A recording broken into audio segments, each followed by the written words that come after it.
ప్రయాగ్రాజ్లో జరుగుతున్న మహాకుంభమేళా కాసుల వర్షం కురిపిస్తోంది.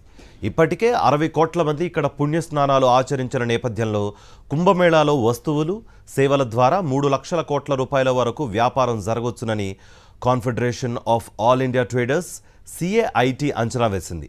ఇది భారత్లో అతిపెద్ద ఆర్థిక కార్యక్రమాలలో ఒకటిగా నిలిచిందని చాందినీ చౌక్ ఎంపీ ప్రవీణ్ కండేలాల్ తెలిపారు. మహాకుంభమేళా నేపథ్యంలో డైరీలు, క్యాలెండర్లు, బ్యాగులు, స్టేషనరీ తదితర ఉత్పత్తులకు డిమాండ్ పెరగడంతో స్థానికంగా వాణిజ్యం కూడా పెరుగుతోంది. కుంభమేళా ప్రారంభానికి ముందు 40 కోట్ల మంది వస్తారని, 2 లక్షల కోట్ల వరకు వ్యాపార లావాదేవీలు జరుగుతాయని భావించారు. అయితే ఇప్పటికే కుంభమేళాలో పాల్గొన్న వారి సంఖ్య 60 కోట్లు దాటడంతో పాటు ఉత్సవాలు ముగిసే నాటికి మరింత మంది వచ్చే అవకాశం ఉండడంతో ఖచ్చితంగా 3 లక్షల కోట్లకు పైగా వ్యాపారం జరుగుతున్న అంచనాలు వెలువడుతున్నాయి. ఉత్తరప్రదేశ్ ఆర్థిక వ్యవస్థకు మహాకుంభమేళా గణనీయ ప్రోత్సాహం అందించిందని, కొత్త వ్యాపార అవకాశాలను సృష్టించిందని CAIT వెల్లడించింది.